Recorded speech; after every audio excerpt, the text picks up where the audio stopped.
A very good morning, class 11th. Beginning with cation analysis, a demonstration in the lab along with the instructions. Today we'll be doing cation analysis for group 3 and I'll only be doing aluminium. There are two cations in group 3, aluminium and iron both. But as you very well know, iron belongs to a D block of elements and they are colored salts. So it is a pale green in color. So if I show you a salt and tell you that it is a group 3 cation, you know it is aluminium. I am talking about aluminium. Am I clear? Let us go through the steps to follow when you do the cation analysis. Step 1. You take the salt pinch, add NaOH to it and check for a smell of ammonia, and that we do in a watch glass like this. Take a pinch of salt, add NaOH,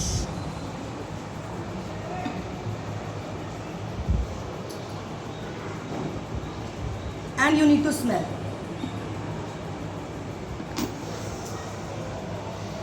I cannot smell it. You may have a cold and you may say I could not because of the cold. So the second option is bring a glass drop dipped in concentrated HCl near the solution and check whether you get any dense white fumes. You do not.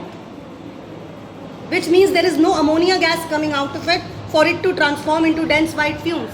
Hence, group 0, that's ammonium, absent. And the work of your watch glass is over. We do not do this in test tube deliberately because for the gas to rise up the test tube will take a lot of time for you to test it and you would lose your patience. Moving on to the next step. Step 2, you require the OS. Only for 0 group you take the salt, rest for everywhere you take the OS because you need to check the PPT. What is an OS? It is your salt dissolved in dilute.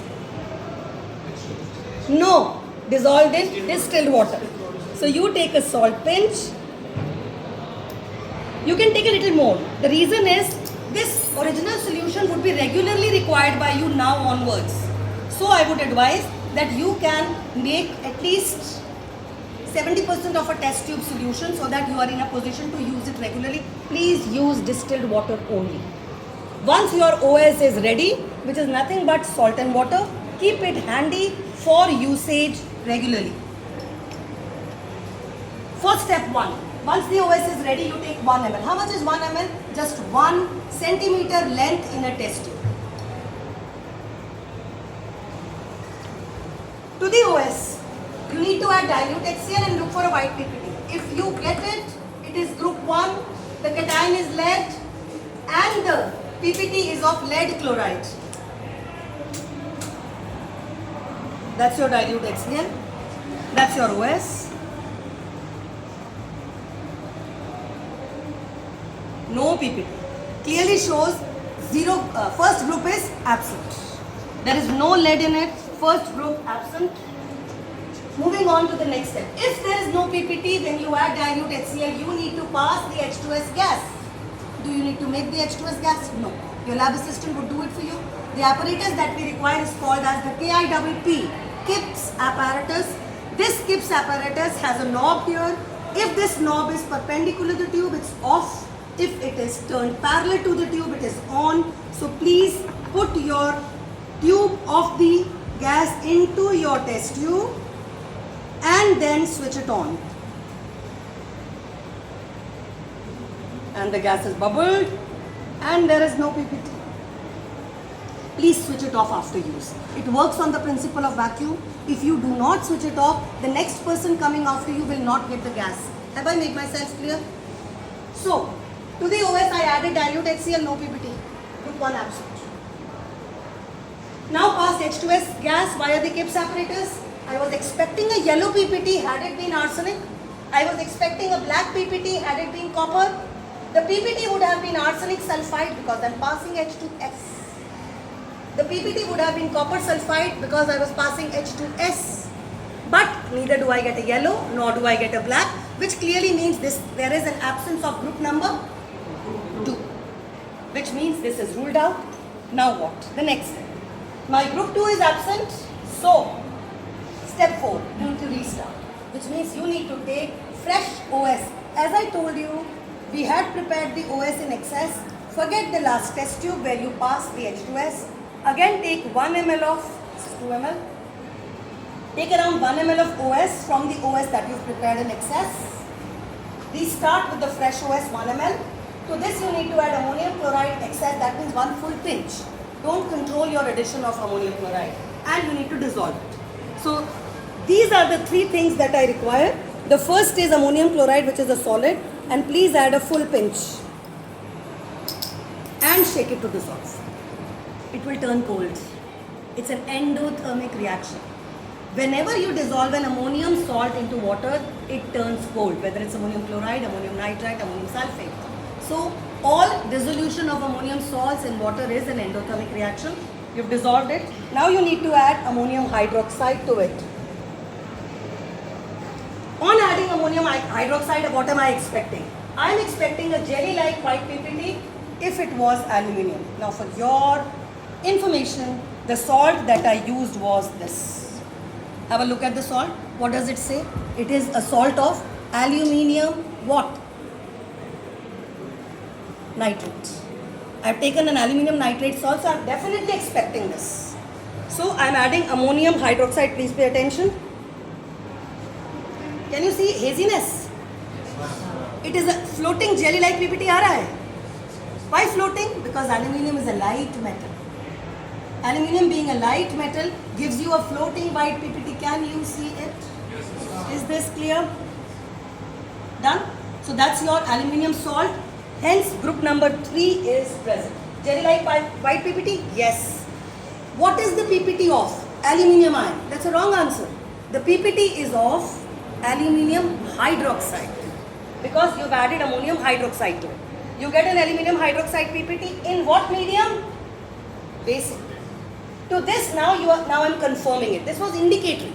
To this now I'm going to add dilute HCl. Pay attention. PPT dissolves.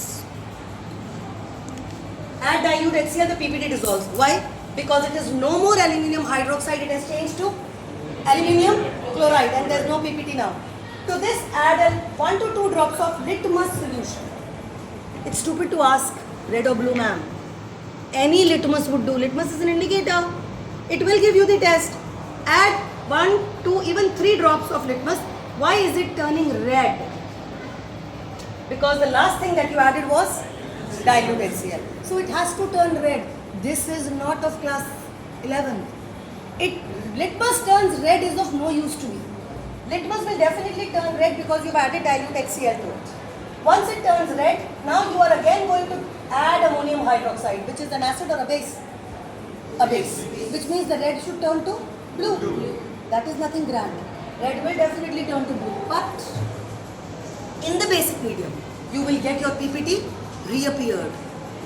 So when you add ammonium hydroxide to it, there are 2 observations. One, red turns to blue. That is not an observation for aluminium. The blue solution also has a PPT in it. And this PPT is reappearance of your gel. It's still not turned. Have a look. It started to give you a blue PPT. Can you see this? There is a jelly-like blue PPT on it. The blue color that was changing from red due to litmus in the basic medium, the jelly-like PPT is reappearing and it is adsorbing the blue color. मैंने गलत नहीं बोला, it's adsorbing. It is another word. Absorbing मतलब पूरा absorb. Adsorption is meaning is absorption on the surface. So when you add ammonium hydroxide, your medium goes from red to acidic to basic. Color goes from red to blue. We are not interested in it. Our interest is that in the basic medium, the aluminium PPT should reappear, which happens, red turns to blue, PPT reappears. And this PPT adsorbs the blue color, and this thing is what is called as the blue lake test. Am I clear? Thank you for watching the video. For the aluminium ions, this was specially done for class of 11C, batch of 2024. The students are Edwin, Assis, John, Brunal, Akshita, Dhairya, Arush, Sharon, Afwan, Manu, Renan, Ibrahim, Sang. Rakshita, Anya, Aaron, Anushka, Jagrit and Srijan. Answer done. Bless you loads. Do very well in life. Bye.